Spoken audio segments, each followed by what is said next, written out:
Bonjour et bienvenue dans un nouvel épisode de India and Global Left.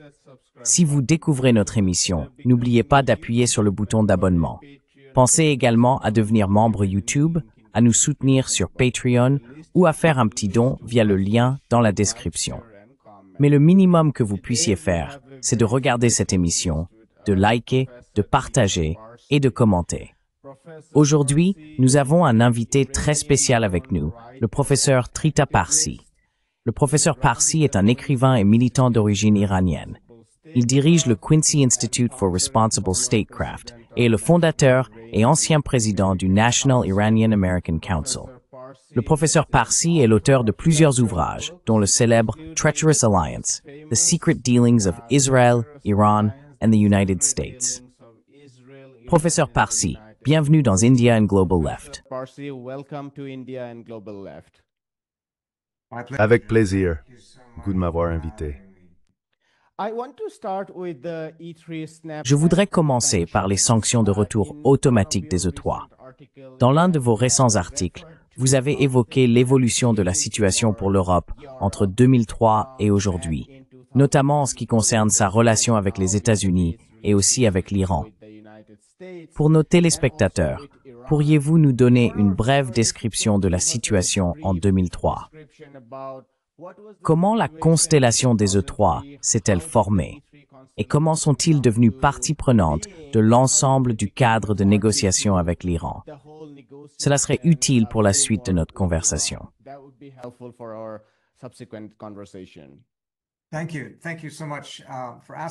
Merci.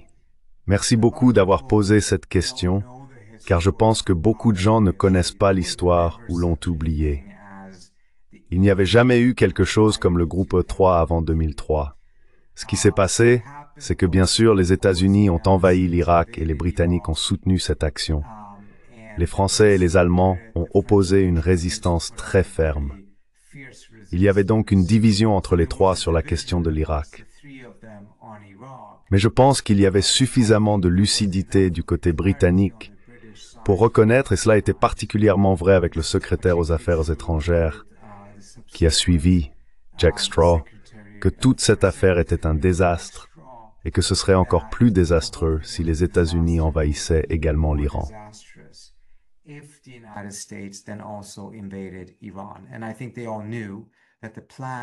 je pense qu'ils savaient tous que des plans existaient à la Maison-Blanche depuis la fin des années 1990, lorsque plusieurs rapports ont été rédigés, y compris A Clean Break, si je me souviens bien, pour envahir plusieurs pays de la région et procéder à des changements de régime partout.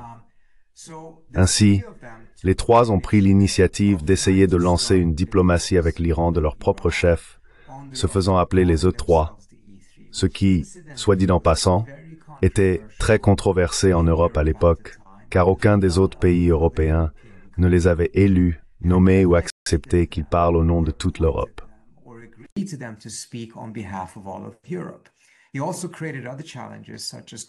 Il a également créé d'autres défis, comme le fait que des pays tels que l'Espagne, l'Italie et même la Pologne se demandaient « Sommes-nous en train de créer une hiérarchie des États européens dans laquelle la France, l'Allemagne et le Royaume-Uni seraient les principaux pays européens, et l'Espagne, l'Italie et d'autres formeraient une sorte de second rang. C'est une hiérarchie à laquelle personne n'avait consenti et qui n'avait même pas été débattue. Il y a donc eu beaucoup de controverses au début à ce sujet et beaucoup d'opposition. Mais l'intention derrière cela était, à mon avis, très honorable. Ils étaient très inquiets qu'en l'absence d'un effort diplomatique, les États-Unis, après l'Irak, envahissent l'Iran, probablement la Syrie ensuite, et que tout cela ne tourne au désastre.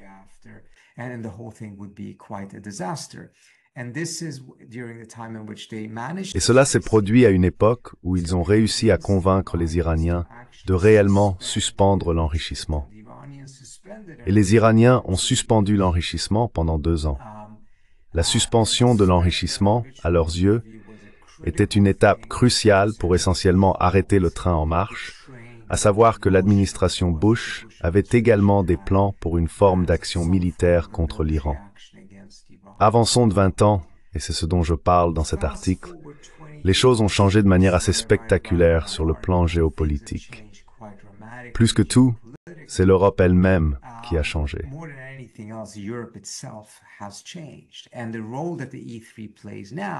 Et le rôle que jouent actuellement les E3 est un peu plus complexe. À certains égards, il va même dans la direction opposée.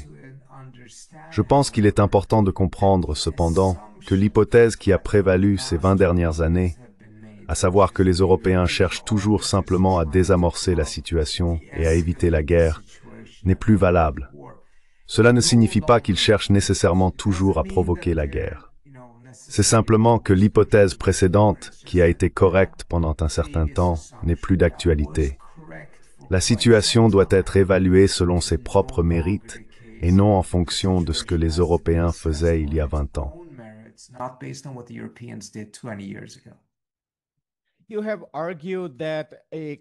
Vous avez soutenu qu'au moins certaines choses ont changé. D'un côté, l'Europe veut, en quelque sorte, punir, je reprends mes propres mots, mais vous avez indiqué que l'Europe est très en colère à propos de la participation iranienne à la guerre par procuration de l'OTAN en Ukraine. Donc en réalité, elle veut punir l'Iran. D'un autre côté, l'Europe est aussi devenue davantage un instrument des États-Unis au cours de ces 20 dernières années. Maintenant que Washington indique très clairement que l'Europe doit payer davantage si elle veut préserver ce statut d'instrument, une partie des élites européennes souhaite préserver ou apaiser Washington.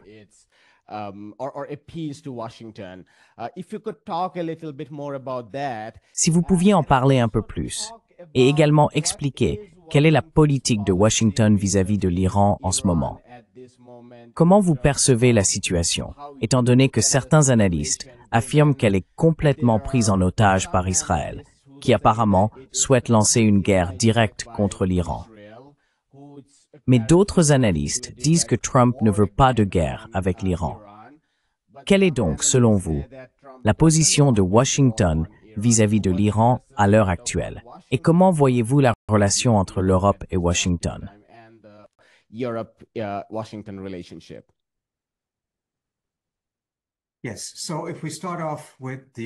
Oui, donc, si l'on commence par le point de vue européen, plusieurs choses ont changé au cours des 20 dernières années, mais surtout après l'invasion de l'Ukraine par la Russie. Tout d'abord, étant donné le soutien de l'Iran à la Russie dans cette guerre, notamment avec les drones, la perception de l'Iran en Europe a radicalement changé. Auparavant, les Européens étaient préoccupés par l'Iran, ils s'inquiétaient de son bilan en matière de droits de l'homme, ils étaient préoccupés par le programme nucléaire, mais ils n'adhéraient pas à l'idée que l'Iran représentait une menace existentielle. Ils ne croyaient pas à beaucoup des analyses exagérées qui venaient d'Israël et de certaines parties des États-Unis. En fait, ce qui les inquiétait le plus, c'était qu'il y ait une guerre avec l'Iran. Cela aurait été l'événement déstabilisateur.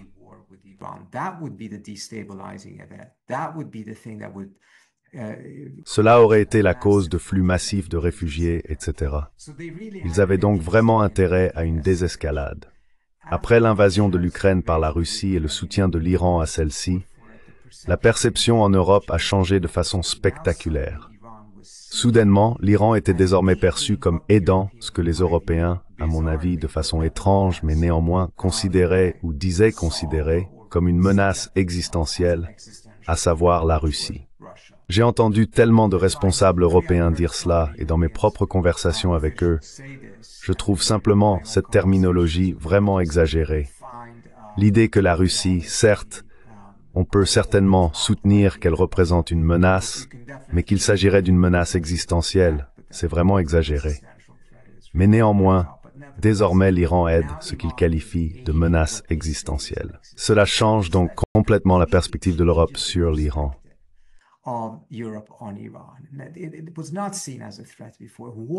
Cela n'était pas perçu comme une menace auparavant. C'était la guerre avec elle qui était considérée comme une menace. Deuxièmement, comme vous l'avez souligné, il y a eu un long processus d'auto-vassalisation de l'Europe vis-à-vis des États-Unis au cours des 20 dernières années, mais cela a vraiment connu une accélération massive après 2022, lorsque les Européens se sont rendus bien plus dépendants des États-Unis. Et dans ce contexte, en particulier avec le retour de Trump, cette relation transatlantique est soumise à une pression sans précédent, à un moment où les Européens sont bien plus dépendants des États-Unis qu'ils ne l'étaient auparavant, et bien plus dépendants qu'ils n'auraient eu besoin de l'être, s'ils avaient simplement eu, bien plus tôt, le courage et la détermination de poursuivre une autonomie stratégique beaucoup plus affirmée. Ce qui, à mon avis, aurait également été bénéfique pour les États-Unis eux-mêmes, plutôt que de transformer l'Europe en vassale, comme c'est désormais le cas.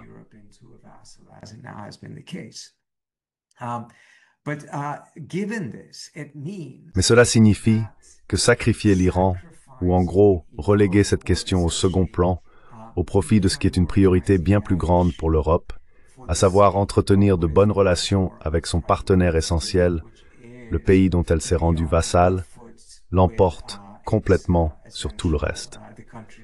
D'autant plus que, après environ 20 ans de sanctions, et surtout après les sanctions sur le pétrole en 2010, l'Europe n'achète plus rien à l'Iran.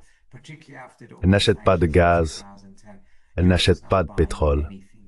Tous les échanges commerciaux ont plus ou moins été éliminés. Ainsi, l'importance de l'Iran en tant que partenaire économique est quasiment inexistante.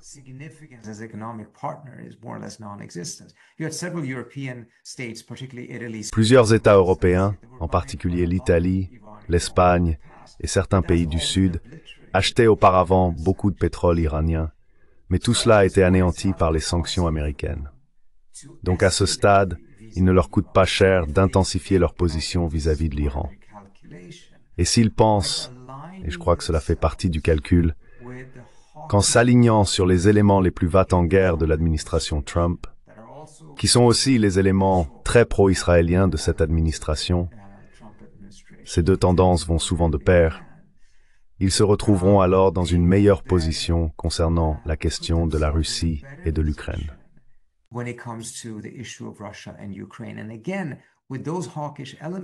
Et encore une fois, avec ces éléments bellicistes au sein de l'administration Trump, ils bénéficient effectivement d'une oreille plus attentive. Ce sont eux qui sont également beaucoup plus alignés avec l'approche de Biden vis-à-vis de la Russie et de l'Ukraine que des personnes comme J.D. Vance et d'autres membres de l'administration Trump. Donc, je pense qu'il s'agit d'une manœuvre visant à se positionner assez habilement, un jeu de donnant-donnant, dans l'espoir que cela leur apportera quelque chose concernant la Russie et l'Ukraine, plutôt qu'un effort réel pour donner un coup de pouce à la diplomatie ou tenter de résoudre ce problème de manière diplomatique. C'est un geste d'escalade. Ce n'est pas une escalade pour désescalader, c'est une escalade pour escalader.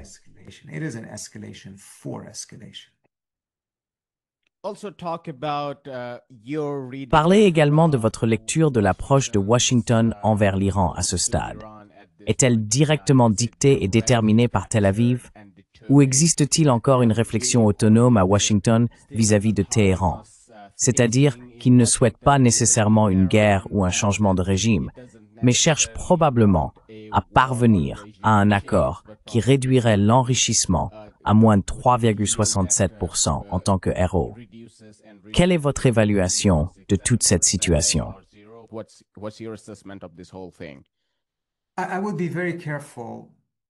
Je ferai très attention à ne pas présenter cela comme une capitulation catégorique et irréversible face aux Israéliens. Je pense qu'il est assez clair que, par rapport à la position de départ de Trump, où il a en réalité exercé beaucoup de pression sur Israël sur plusieurs questions, c'est grâce à lui qu'il y a eu un cessez-le-feu, tout simplement. Au début, il s'est opposé très fermement aux Israéliens, même sur l'Iran. Mais quelque chose s'est produit au mois de mai, et nous venons d'assister à une capitulation massive de Trump envers Israël sur presque tous les sujets, y compris maintenant la Riviera de Gaza, l'accord pour faire la guerre à l'Iran, quelque chose que les Israéliens réclamaient depuis 20 ans sans jamais réussir à obtenir l'accord d'un président américain, et pourtant il l'a fait.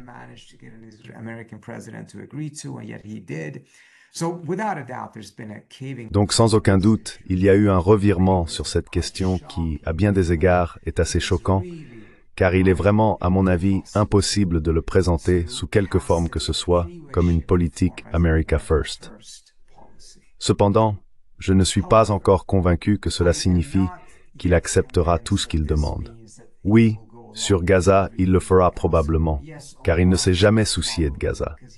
Cela n'a jamais été particulièrement important. C'est un agneau sacrificiel, à ce qu'il semble.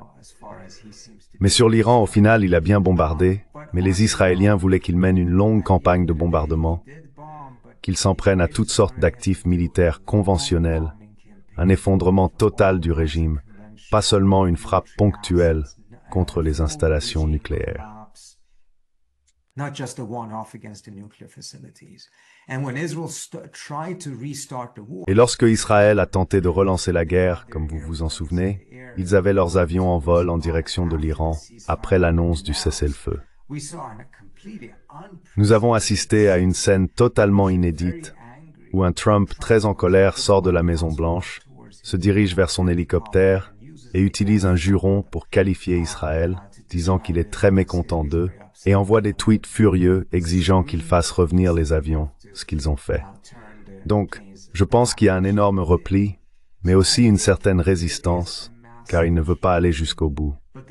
Cependant, je pense que l'erreur stratégique est la suivante. I think the strategic mistake, however, is this. Once you've done the first caving, Une fois que vous avez cédé une première fois, vos choix sont de plus en plus déterminés par les Israéliens. Et ces choix se résument de plus en plus à choisir entre le mauvais et le pire du point de vue des intérêts nationaux américains. Si vous vouliez vraiment défendre les intérêts des États-Unis, vous n'auriez pas cédé dès le départ. Vous auriez opposé un non très ferme, maintenu ce non, afin de vous assurer de garder le contrôle sur les options à votre disposition. À ce stade, il s'agit moins de ce que Trump veut, selon moi, et davantage des choix qu'Israël parvient à imposer à Trump.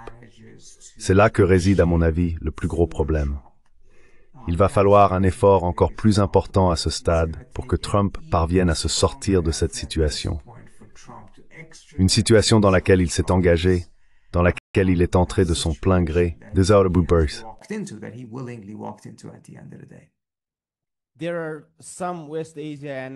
Il y a certains analystes du Moyen-Orient qui évoquent une nouvelle préparation israélienne à la guerre contre l'Iran. Ils parlent bien sûr de la situation intérieure en Israël, qui devient de plus en plus désespérée, et suggèrent que la guerre serait un moyen de résoudre cela. Mais ils évoquent aussi d'autres évolutions, comme le déplacement de troupes américaines hors de certaines zones en Irak, et ainsi de suite. Avez-vous suivi ces développements? Et pensez-vous qu'il existe un nouveau plan d'attaque contre l'Iran de la part d'Israël?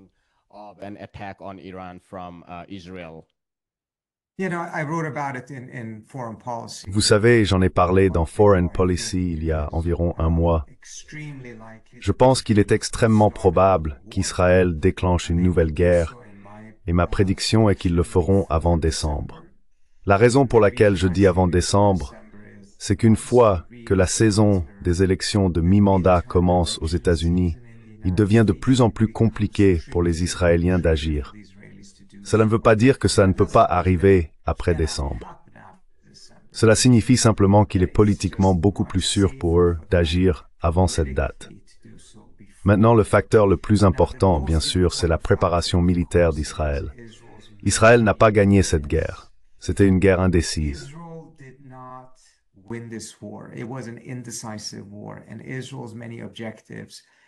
Et à mon avis, les nombreux objectifs d'Israël étaient triples.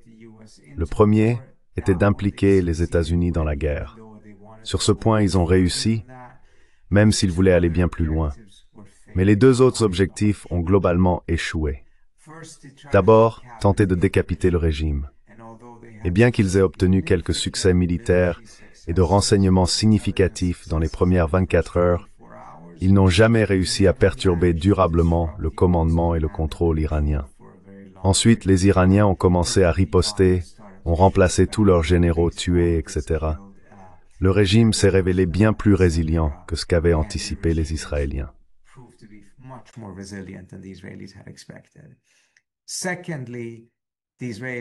Deuxièmement, les Israéliens n'étaient pas préparés au type de riposte militaire que les Iraniens ont offert, notamment en ce qui concerne les missiles qu'ils ont lancés contre Israël. Cela signifie que leur troisième objectif, qui était de transformer l'Iran en une nouvelle Syrie ou un nouveau Liban, un pays qu'Israël pourrait bombarder à volonté et en toute impunité, mais sans implication américaine, n'a pas été atteint. Ils savaient qu'ils ne pourraient pas y parvenir d'un seul coup, mais je pense qu'ils s'attendaient à faire beaucoup plus de progrès pour réduire l'Iran au rang de la Syrie qu'ils n'ont réussi à le faire. L'ampleur de cet échec s'explique en grande partie par l'efficacité des missiles iraniens. Mais maintenant qu'ils ont déclenché cette guerre, ils ne peuvent pas se permettre de s'arrêter, car s'ils laissent trop de temps aux Iraniens, ces derniers pourront reconstituer leur stock de missiles.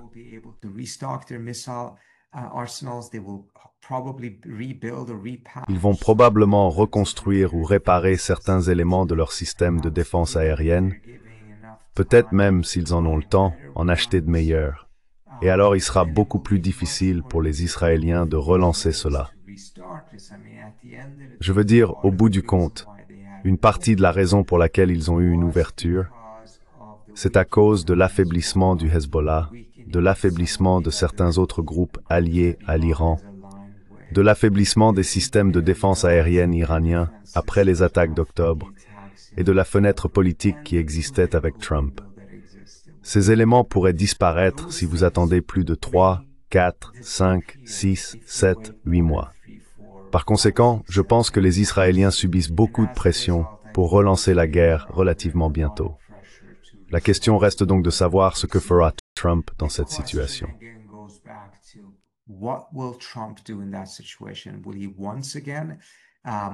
Va-t-il une fois de plus soutenir les Israéliens, que ce soit de manière défensive ou offensive? Ou parviendra-t-il à dire non, c'est votre problème? Les États-Unis ont d'autres préoccupations et priorités, et nous n'allons pas nous impliquer là-dedans. À l'heure actuelle, il ne semble pas particulièrement probable qu'il ait la force non seulement de dire non, mais aussi de maintenir ce refus. Et si je dis cela, c'est parce que je pense que les Iraniens frapperont Israël beaucoup plus fort et beaucoup plus tôt lors de la prochaine guerre que lors de la précédente.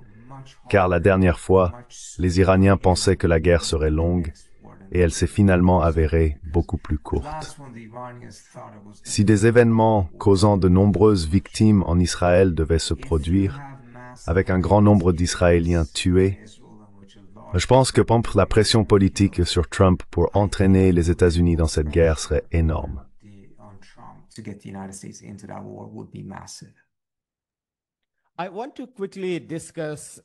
Je voudrais rapidement discuter des implications, comme vous l'avez écrit dans votre article, ou des conséquences du rétablissement des sanctions par les E3.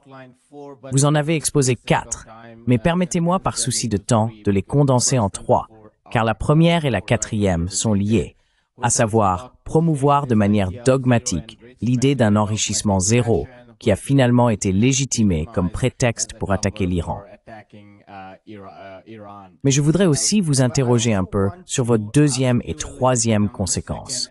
Votre deuxième conséquence est qu'il y aura un embargo sur les armes à destination de l'Iran, ce qui pourrait être très préjudiciable si la Russie et la Chine acceptaient de s'y conformer.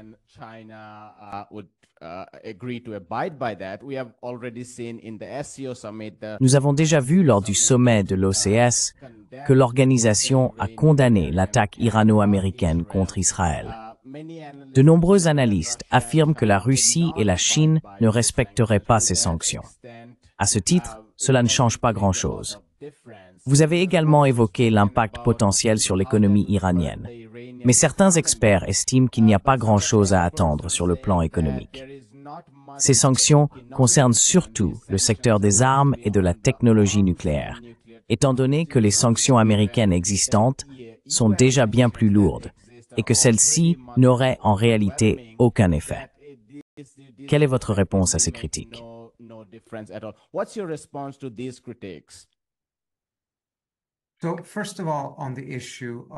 Tout d'abord, Concernant la question des sanctions et de leur impact économique, les sanctions de l'ONU en tant que telles n'ont même pas eu beaucoup d'effet la première fois. Ce qui compte, c'est que les sanctions du Conseil de sécurité de l'ONU, en vertu du chapitre 7, légitiment les pays à imposer leurs propres sanctions unilatérales ou à aligner leurs sanctions unilatérales sur le niveau fixé par les États-Unis. C'est ce qui s'est passé en 2010.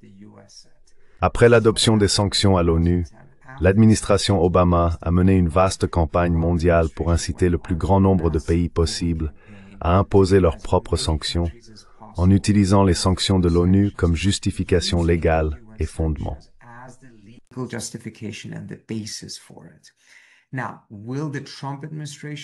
Maintenant, l'administration Trump sera-t-elle capable de faire la même chose?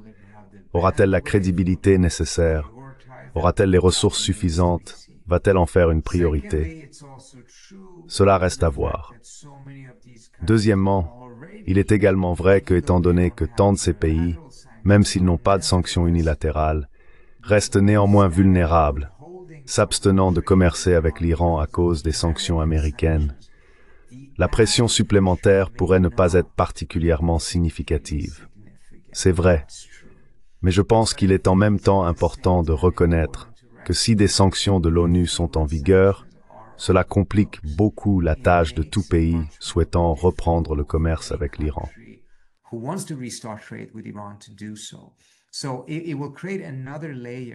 Cela va donc créer un obstacle politique supplémentaire à l'ouverture de l'Iran à un commerce accru, sans remettre en cause le système multilatéral.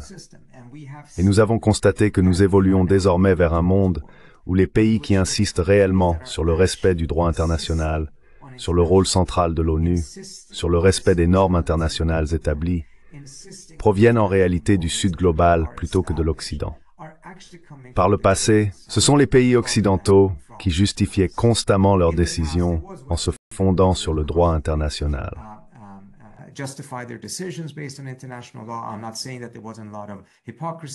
Je ne dis pas qu'il n'y avait pas beaucoup d'hypocrisie ou de double standard, mais c'était vraiment au cœur de leur manière de fonctionner et d'organiser leur politique.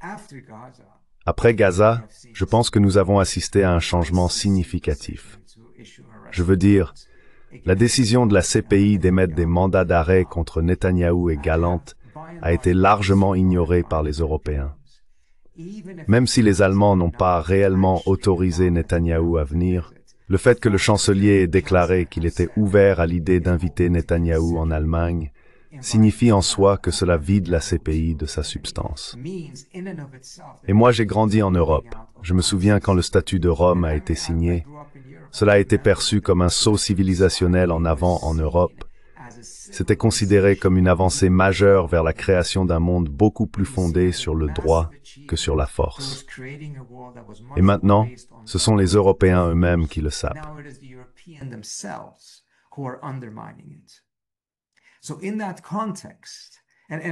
Dans ce contexte, et d'ailleurs, regardez le premier point du document de l'OCS qui est sorti, il était très axé sur le rôle central de l'ONU et du droit international. Donc dans ce contexte, comment la Chine et la Russie vont-elles gérer un embargo sur les armes ou un retour automatique des sanctions? Ce que nous avons vu jusqu'à présent, c'est qu'elles qualifient cela d'illégitime et le contestent sur une base juridique, affirmant que les Européens ne sont pas en position de pouvoir l'appliquer parce qu'ils avaient eux-mêmes, de facto, quitté le JCPOA.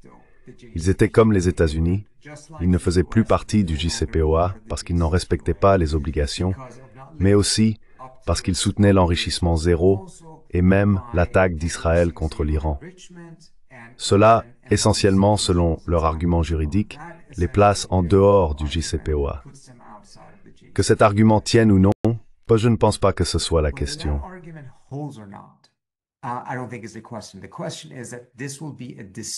La question est que ce sera un retour des sanctions contestées.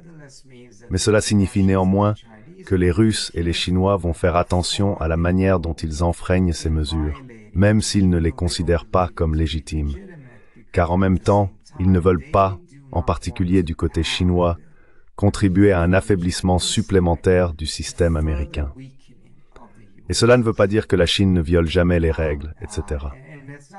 C'est le fait que la Chine a choisi de vraiment centrer sa politique étrangère sur le système américain, alors que les États-Unis, depuis un certain temps déjà, y compris très nettement sous l'administration Biden, s'éloignent de plus en plus d'un ordre fondé sur le droit pour aller vers ce qu'on appelle un ordre fondé sur des règles, qui repose sur les règles établies par les États-Unis plutôt que sur le droit international, lequel est un processus beaucoup plus participatif et objectif pour établir la loi.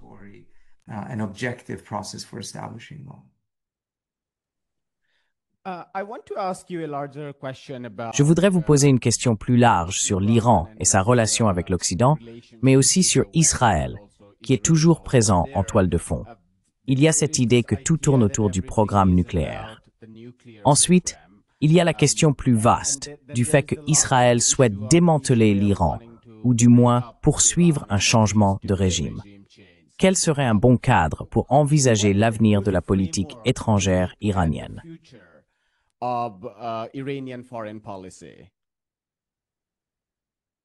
Désolé.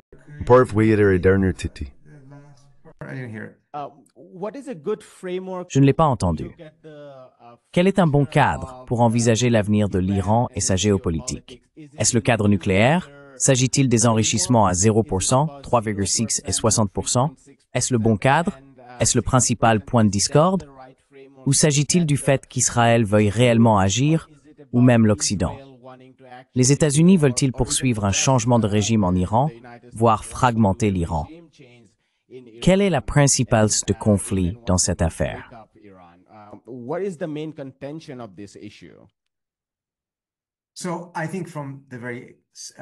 Je pense donc que dès le départ, il n'a jamais vraiment été question du dossier nucléaire. Et il ne s'est même pas vraiment agi d'un changement de régime. Il s'agit avant tout de l'équilibre des pouvoirs dans la région. Dans ce contexte, la question nucléaire et celle du régime en Iran sont toutes deux extrêmement importantes.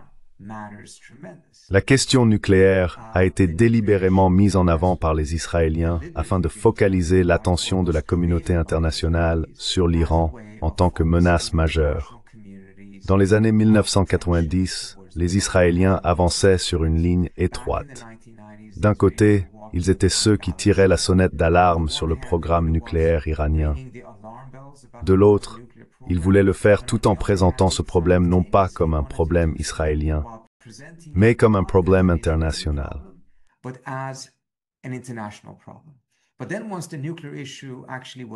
Mais ensuite, une fois que la question nucléaire a effectivement été résolue grâce au JCPOA, les Israéliens ont tout fait pour le détruire. Et finalement, ils ont réussi en convainquant Trump de s'en retirer. Car la question nucléaire était absolument nécessaire de leur point de vue pour imposer davantage de sanctions à l'Iran et obtenir une coalition internationale contre l'Iran afin de l'affaiblir et d'établir un équilibre régional beaucoup plus favorable à Israël. Ainsi, résoudre la question nucléaire était la pire chose qui pouvait arriver du point de vue israélien, car cela leur retirait le prétexte le plus puissant pour rassembler une coalition contre l'Iran, l'isoler et s'assurer que l'Iran soit réduit en puissance afin d'établir un équilibre beaucoup plus favorable aux Israéliens.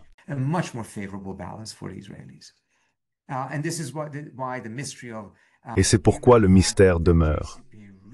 Étant donné que le JCPOA empêchait réellement l'Iran d'acquérir une arme nucléaire, pourquoi les Israéliens étaient-ils à l'avant-garde de son opposition, alors même qu'ils affirmaient que la véritable préoccupation était la question nucléaire? Nous nous retrouvons aujourd'hui dans le même scénario, et les Israéliens vont utiliser tous les moyens à leur disposition pour s'assurer que ce conflit se poursuive jusqu'à ce qu'ils atteignent leur objectif, qui est, encore une fois, de transformer l'Iran en un autre Liban ou Syrie, et en somme, de créer une situation dans la région où Israël bénéficie d'une sécurité totale, tandis que tous les autres n'en ont pratiquement aucune. La seule approche qu'Israël adopte vis-à-vis de la région consiste à s'assurer qu'aucun pays n'ait la capacité de défier Israël. Peu importe qu'ils en aient l'intention ou non, la capacité en elle-même est perçue comme une menace et elle doit être éliminée.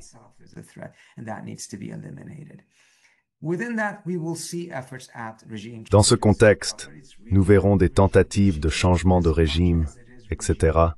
Mais il ne s'agit pas vraiment d'un changement de régime, plutôt d'un effondrement du régime, un effondrement de l'État. Le changement de régime signifie que l'État est maintenu et qu'on met en place un autre régime. C'est ce que les États-Unis ont fait en Irak. Cela implique aussi d'assumer les conséquences, et c'est bien plus complexe que de simplement provoquer l'effondrement d'un régime. Avec l'effondrement du régime, on se contente de détruire l'État sans se soucier de ce qui suit. On se réjouit de voir la guerre civile et le chaos s'installer, car cela consume la puissance du pays de l'intérieur et l'empêche de jouer un rôle géopolitique ou de représenter une menace pour Israël.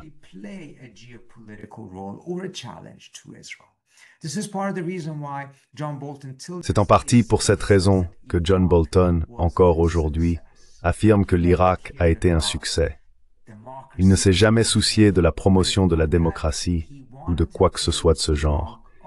Il voulait retirer l'Irak de l'échiquier géopolitique en tant que potentiel défi pour Israël ou les États-Unis pour les 5 ou 6 prochaines décennies. Et sur ce point, il a absolument atteint cet objectif. L'Irak est désormais trop faible pour représenter une menace pour Israël ou les États-Unis dans les prochaines décennies. C'est ce qu'ils recherchent, c'est ce qu'ils accomplissent, c'est ce qu'ils visent avec l'Iran. Le changement de régime, les questions de régime, qu'il s'agisse de missiles, du nucléaire, tout cela n'est pas des prétextes, mais ce sont les instruments utilisés pour atteindre ce plus grand objectif géopolitique.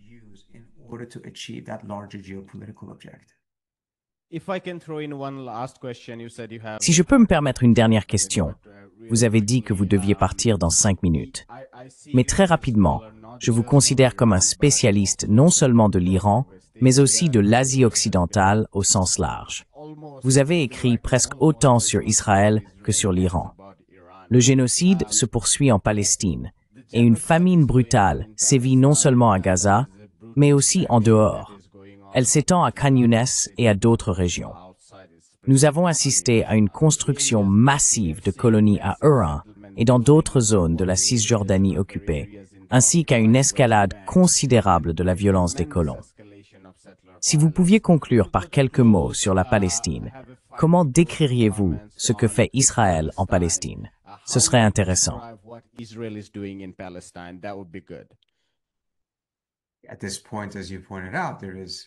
À ce stade, comme vous l'avez souligné, il ne fait aucun doute qu'il s'agit d'un génocide. Plusieurs agences des Nations Unies sont parvenues à cette conclusion.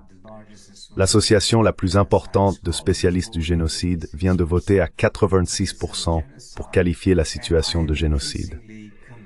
Et je suis de plus en plus convaincu que la question n'est pas de savoir si la CIJ déclarera Israël coupable de génocide, mais plutôt de voir comment le reste du monde réagira à cela. Et est-ce que cela va déchirer bon nombre de ces différentes institutions? La CPI est déjà soumise à une pression énorme, et il se pourrait que la CIJ le soit également.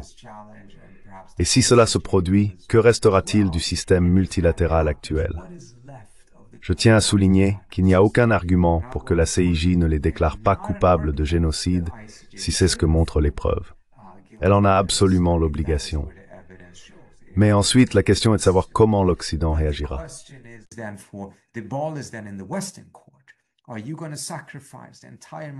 Allez-vous sacrifier l'ensemble du système multilatéral, toutes ces institutions que les États occidentaux ont en réalité joué un rôle déterminant à créer, dans le seul but de permettre à Israël de continuer à commettre un génocide? Est-ce là l'intérêt des États occidentaux? Est-ce que cela compte plus pour eux que de disposer d'un système multilatéral fonctionnel qui garantit dans l'ensemble la réduction et la prévention des conflits lorsque c'est possible, et qui permet une collaboration collective face à des menaces communes telles que les pandémies et le changement climatique? Vous allez sacrifier tout cela pour protéger Israël alors qu'il commet un génocide. Ce sera probablement la plus grande épreuve morale et stratégique à laquelle l'Occident aura été confronté depuis des décennies. Et malheureusement, je ne suis pas convaincu qu'il fera le bon choix. Nous allons nous arrêter là, professeur Parsi. Ce fut une excellente conversation et merci beaucoup pour votre temps. Merci beaucoup de m'avoir invité. Prenez soin de vous. Passez une excellente fin de journée. Au revoir. Bonjour, je m'appelle Ayushman. Avec Jyotishman, nous avons lancé cette plateforme. Depuis 2 ans, nous essayons de créer du contenu pour les forces de gauche et progressistes. Jusqu'à présent, nous avons interviewé des économistes, des historiens, des commentateurs politiques et des militants. Si vous avez apprécié notre contenu jusqu'à présent et souhaitez que nous construisions une archive pour la gauche, j'ai 2 demandes à vous faire. Merci d'envisager de faire un don à cette cause. Le lien se trouve dans la description ci-dessous. Si vous ne pouvez pas le faire, ne vous en faites pas. Vous pouvez toujours aimer nos vidéos et les partager avec vos camarades. Enfin, n'oubliez pas d'appuyer sur le bouton d'abonnement. Don't forget to hit the subscribe button.